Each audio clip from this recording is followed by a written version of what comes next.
বিতরণ করবে। দাদা, যদি কেউ না নিতে চায়, যদি কেউ না নিতে চায় কি করবে জানো? যারা নিতে চাবে না তাদের হাত ধরবে, হাত ধরে বলবে তোমরা এই মধুর নাম করো। নিত্যানন্দ বলছে, দাদা তবুও যদি না নিতে চাও, বললেন তবুও যদি না নিতে চাও, প্রথমে হাত ধরবে, যেতে সেধে দেবে, তারপরেও যদি না নিতে চায় তবে তোমরা তারপরে তাদের পায়ে ধরবে, তবুই মধুমাখার নামটা তোমরা বিতরণ করো। ভগবান বললেন এই মধুমাখার নাম, এই নাম হরি নাম ছাড়া গতি নয়। তোমরা বদন ভরে নাম করো, যে নাম নিজের হৃদয় দরজাটিকে খুলে আমার শ্রীপাদ চরণে সবকিছু সমর্পণ করে একবার হা কৃষ্ণ প্রাণ কৃষ্ণ বলে কাঁদতে পেরেছে, এই জগতের মাঝে আমি সেই ভক্ত চরণ দাস হয়েছি। গীতায় বললেন যে যথামাঙ্গ প্রপন্দন্তে তাংস্তৈব ভজামহ মম বর্তানুবর্তন্তে মনুষ্য পার্থ সর্বস্ব। হে পার্থ, এই জগতের মাঝে যে আমাকে যেভাবে ভজনা করে আমি তাকে সেভাবে দর্শন দিয়ে থাকি। বাবা, কেউ যদি মনে করে এটা একটা পাথর, এটা একটা মাটির মূর্তি মাত্র, ভগবান বললে যে জন্য মনে করবে আমাকে যে আমি একটা মাটির মূর্তি মাত্র, তার কাছে আমি সারা জীবন ধরে শুধু মাটির মূর্তি, তার কাছে সারা জীবন ধরে আমি একটি পাথরের মূর্তি থেকে যাব। যে আমাকে যেভাবে ভজনা করবে, কেউ যদি মনে করে এটা পাথরের মূর্তি না, সেটা স্বয়ং আমার সেই পরমেশ্বর ভগবান। ভগবান ডেকে বললে যে জন্য মনে করে এটা মাটির মূর্তি নয়, আমি ভগবান, আমি তার কাছে সেই ভগবানের রূপেই দর্শন দিয়ে থাকি। বিশ্বাসে মিলাই বস্তু, একবার বিশ্বাস করে দেখো এই মাটির মূর্তি চিন্ময় রূপে ধরা দেবে তোমার কাছে। বিশ্বাসটা থাকতে হবে। বাবা, অনেকে মনে করেন আমি বড় সম্পদের মালিক, আমার ভগবানের দরকারই নেই। বাবা, হতে পারে তুমি সম্পদের মালিক, কিন্তু তোমার এই দেহ খাঁচা থেকে যেদিনে প্রাণ পাখিটা উড়ে গিয়ে ভগনদীর পাড়ে গিয়ে দাঁড়াবে, তোমার এই ধন সম্পদ কি তোমার সাথে যাবে? তোমার এই ধন সম্পদ তোমার সাথে যাবে না। এহ জগতের মাঝে অবস্থান করলে একবার হরি বিনা তোমার কোনো গতি নেই। বাবা, যারা নিজের হৃদয়কে গোবিন্দ চরণের দাস করতে পেরেছেন এহ জগতের মাঝে, তারাই তো আমার গোবিন্দের শ্রীপাদ চরণ পেয়েছে। সে প্রমাণ মহাভারতের বিদুর। দেখুন, অনেকে মনে করে এই যে বড় বড় টাইলস, বড় বড় শ্বেত পাথর দিয়ে মন্দিরকে তৈরি করলে মনে হয় ভগবান সেখানে থাকে, কিন্তু ভগবানের ডেকে বললে আমি যে কাঙালির ভগবান, আমি কাঙালির ভগবান, আমি হত দরিদ্রের ভগবান।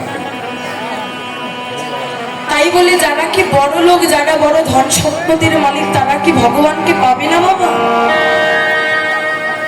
মহাজন বললেন তারাও পাবে।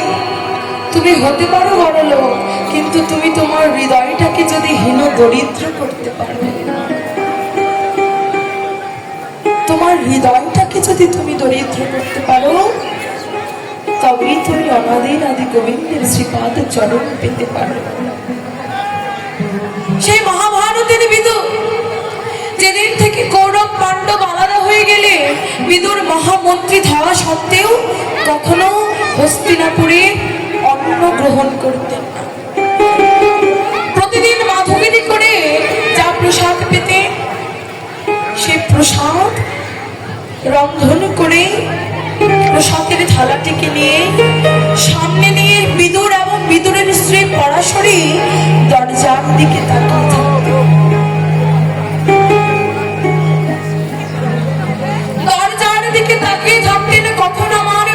গোবিন্দ আসবে।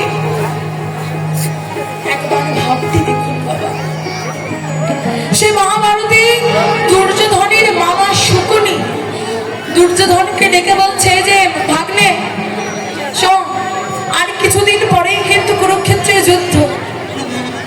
এই যুদ্ধের মধ্যে একবার ভালো করে শুনে নে, এই যুদ্ধের মধ্যে কৃষ্ণ সে চতুরের শিরোমণি, কৃষ্ণ যে পক্ষে থাকবে তারই কিন্তু জয়লাভ হবে। তাই যেভাবেই হোক কৃষ্ণকে একবার নিজের দিকে নিয়ে আন। কি করলেন? শকুনি ডেকে বলছে দুর্যোধন কৃষ্ণকে বাড়িতে নিমন্ত্রণ কর, নিমন্ত্রণ করে অনেক সম্পদ দিয়ে ভালো মন্দ খাইয়ে তাকে নিজেদের দলে নিয়ে আসতে হবে। দুর্যোধন কি করলেন? কৃষ্ণকে ডেকে বললেন, এই যে কৃষ্ণ, আজকে মধ্যাহ্নে আমার বাড়িতে তোমার সেবা থাকবে, সেবায় নিমন্ত্রণ থাকলো, তুমি আসবে। ভগবান ডেকে বললেন, ওরে হতে পারে সে আমার শত্রু, কিন্তু এই জগতের মাঝে যে আমাকে ডাকে আমি যে তার কাছেই ছুটে যাই, আমি যে তার কাছেই ছুটে যাই। কৃষ্ণ কি করলেন? বললেন, দুর্যোধন আমি তোমার বাড়িতে যাব।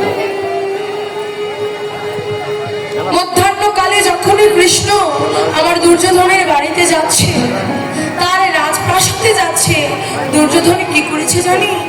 আমার অনাদি রাধে গোবিন্দ যে পথ দিয়ে আসবে সেই পথ মাঝে ফুলের বিছানা করে রেখেছে। অনেক ফুল দিয়ে সেই রাস্তায় বিছিয়ে রেখেছে।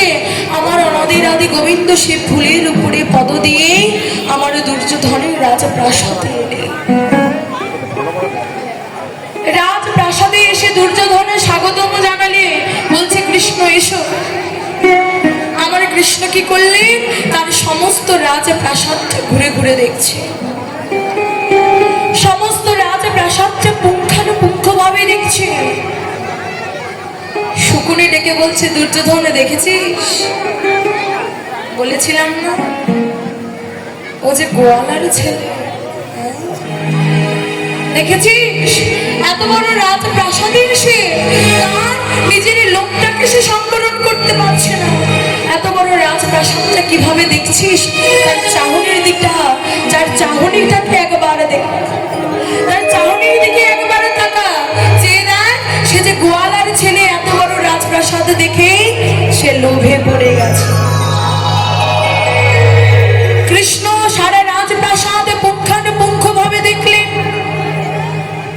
কিন্তু কোনো কথা না বলে কৃষ্ণ যে পথ দিয়ে এসেছিলেন আবার সে পথ দিয়েই চলে যাচ্ছে। কৃষ্ণ, তুমি যে পথ দিয়ে এলে আবার সে পথ দিয়ে চলে যাচ্ছ কেন?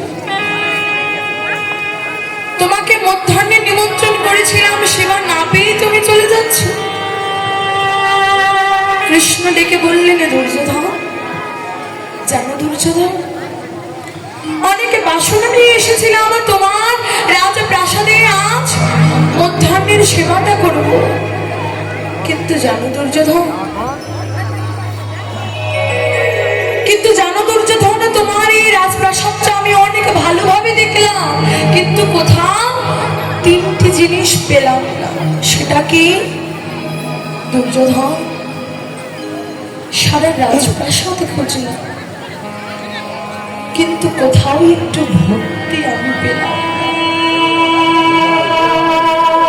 কোথাও একটু ভালোবাসা পেলাম না, কোথাও একটু প্রেম পেলাম। দুর্যোধন, ভক্তরা আমাকে বলে আমি নাকি প্রেমের ঠাকুর, যেখানে প্রেম থাকে না, ভালোবাসা থাকে না, ভক্তি থাকে না, সেখানে যে আমি কৃষ্ণ কখনো বিরাজ করতে পারি। ভগবান আমার যে পথ দিয়ে এলেন আবার সে পথ দিয়ে ফিরে গেলেন। বাবা, সে দুর্যোধনের রাজপ্রাসাদ ছেড়ে ভগবান চলে গেলেন সে বিদুরের ভাঙা কুটিরে। আরে এদিকে বিদুরের স্ত্রী পরাশরী গোবিন্দের বিগ্রহের সামনে দুটি নয়নের জল ফেলে দিয়ে কাঁদছেন আর বলছে, হে গোবিন্দ, প্রতিদিন প্রসাদের থালা নিয়ে তোমার জন্য অপেক্ষা করে থাকি। প্রতিদিন প্রসাদের থালা নিয়ে ওই দরজার দিকে তাকিয়ে থাকি চাতক পাখির মতো, কখনো তুমি একবার আসবে আমার এই ভাঙা কুটিরে। কিন্তু তুমি আসো গোবিন্দ, আমার এই তাপিত হৃদয় তোমাকে দেখার জন্য হাহাকার করে অনবরত। দয়াময়, এই প্রাণ থাকা অবধি কি তোমার ওই বদন আমি দেখতে পাবো না? আমার অনাদি আদি গোবিন্দ দরজায় দাঁড়িয়ে যখনই ডেকেছেন, মা মা, গৃহে আছো? পরাশরী চিৎকার করে বলছে, কে কে আমাকে মামা বলে ডাকছে? কে কে এমন আকুল প্রাণী আমাকে মামা বলে ডাকছে? পরাশরী দরজায় দাঁড়িয়ে গিয়ে দেখে সেই অনাদি রাতে গোবিন্দ আমার দাঁড়িয়ে আছে। দয়া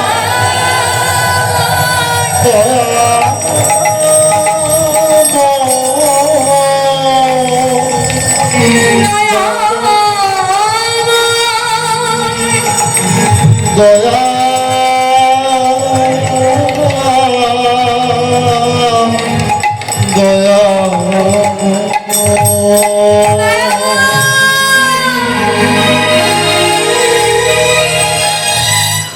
এতদিন পরে হতভাগের কথা মনে পড়েছে। দয়াময়, এতদিন পরে কাঙালির কথা মনে পড়েছে। কৃষ্ণ দরজায় দাঁড়িয়ে আছে। পরাশরী মা বলছে, কৃষ্ণ, ওগো দয়াময়, এতদিন শুনেছিলাম তুমি নাকি তোমার রূপ নাকি অপরূপ রূপে মণ্ডিত। দয়াময়, আজকে একটু বদন ভরে, আজকে একটু এই নয়ন ভরে তোমার ওই অপরূপ রূপ একটু দর্শন করে নি। পরাশরী যখন কৃষ্ণকে দেখছে, কৃষ্ণ ডেকে বলছে, মা, ঘরে যেতে বলবে না? পরাশরী ডেকে বলছে, এসো এসো কৃষ্ণ, আমার ঘরে এসো। কিন্তু কৃষ্ণ কোথায় বসতে দেই বলতো? আমি এমন দিনহীন কালো, তোমাকে বসতে দেওয়ার মতো আমার ঘরে যে কোনো জায়গা নেই। কৃষ্ণ ডেকে বলছে, মা, তুমি তোমার হৃদয় আসনে যে আমাকে বসিয়েছ, এই আসন যে জগতের কোন সিংহাসনের থেকে কম কিছু নয়।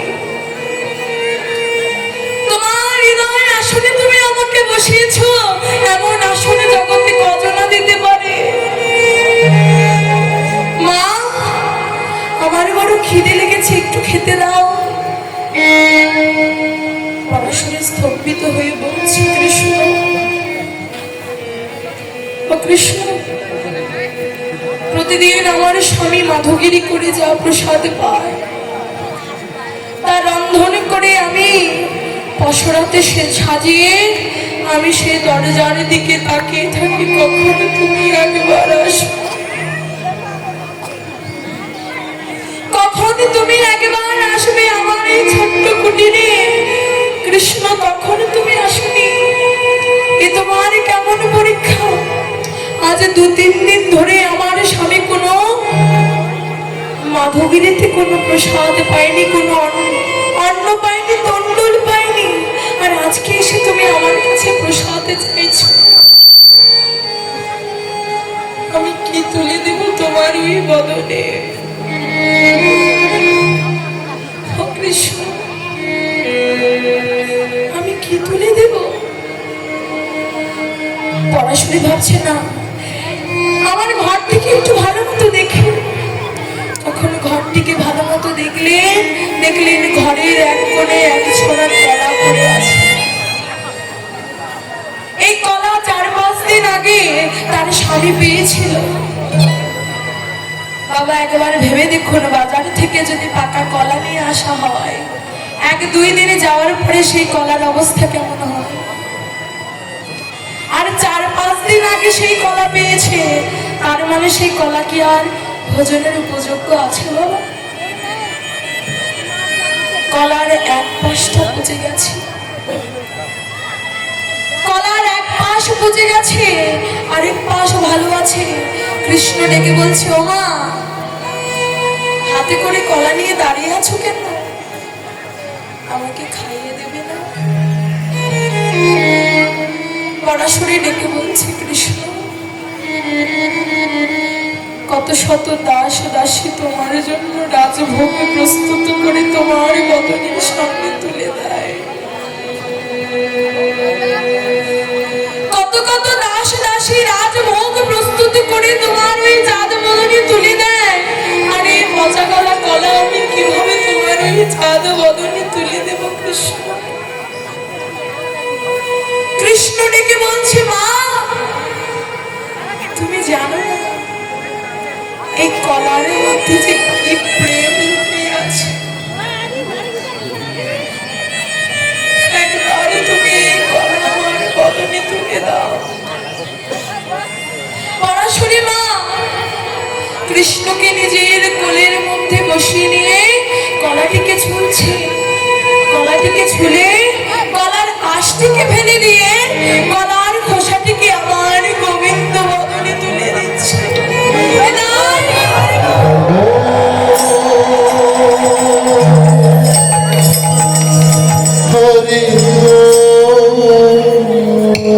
আর ভক্ত অধীন ভগবান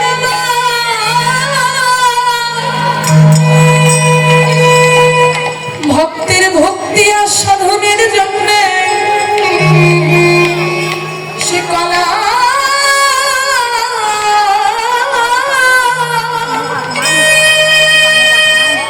সেই কলার খোসাটিকে পরম তৃপ্তি ভরে সেবা করেছে। পরাশরী মায়ের কোনো চৈতন্য নেই যে সে কলার আঁশটিকে ফেলে দিয়ে কলার খোসাটি বদনে তুলে দিচ্ছে। বিদুর যখন শুনতে পেলেন যে কৃষ্ণ এসেছে তার গৃহে, বিদুর ছুটতে ছুটতে এসে দেখে পরাশরী সে কলার খোসাটিকে কৃষ্ণ বদনে তুলে দিচ্ছে। পরাশরী, কি করছো? একবার নিজের দিকে চেয়ে দেখো, তুমি কি করছো? কলার আঁশটিকে ছেড়ে কলার খোসাটিকে বদনে তুলে দিচ্ছ। পরাশরী চৈতন্য ফিরে পেয়ে বলছে, কৃষ্ণ, আমি এত সময় ধরে কলার খোসাটিকে তোমার বদনে তুলে দিচ্ছি, তুমি একবার মুখ ফুটে বললে না যে মা, ও মা, তুমি কলার খোসাটিকে কেন আমার বদনে তুলে দিচ্ছ? ও কৃষ্ণ, আমি এতদিনে জানতাম তুমি কাঙালির ভগবান, এতদিন জানতাম তুমি গরিবের ভগবান। আজ এই দুটি নয়ন ভরে তা দেখেও নিলাম। পরাশরী ডেকে বলছে, স্বামী, আমি না হয় কৃষ্ণের অপরূপ রূপের দিকে তাকিয়ে সে কলার আঁশটিকে ছেড়ে কলার খোসাটিকে গোবিন্দ বদনে তুলে দিচ্ছি, একবারে নিজের দিকে তাকিয়ে দেখেছো? তুমি গিয়েছিলে গঙ্গা স্নানে, যখনই শুনেছ যে শ্রীকৃষ্ণ এসেছে আমার গৃহে, তুমি উন্মাদের মতো ছুটে চলে এসেছো, কিন্তু আসার সময় নিজের বসনটাই করতে ভুলে গেছো।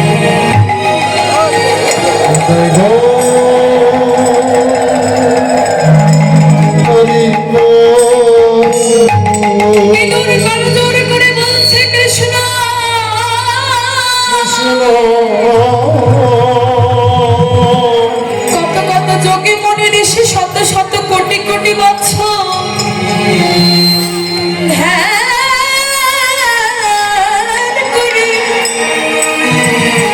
কত কত যোগী মনি ঋষি শত কোটি বছর ধ্যান করে তপস্যা করে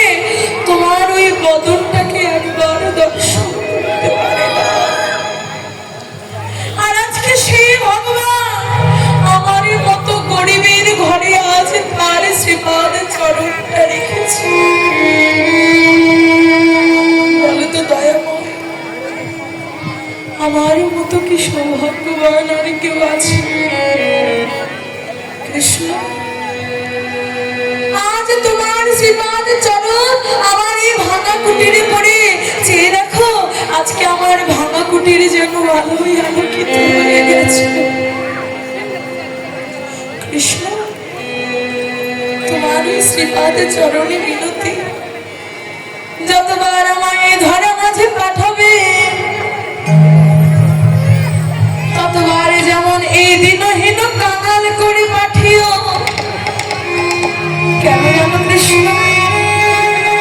কারণ যদি আমি কষ্টে থাকি,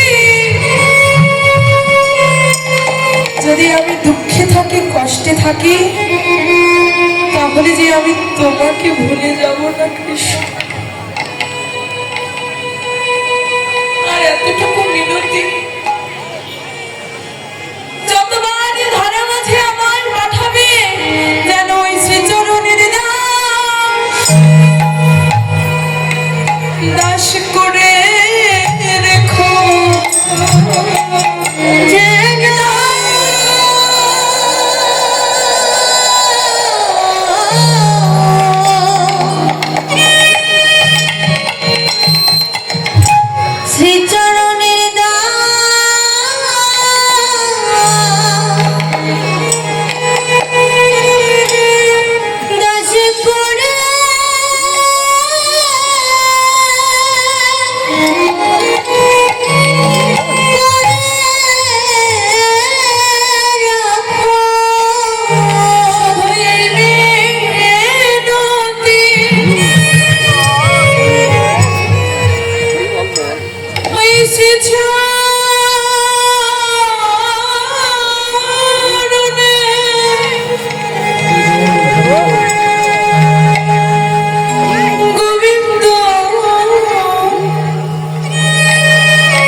দাস করে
Oh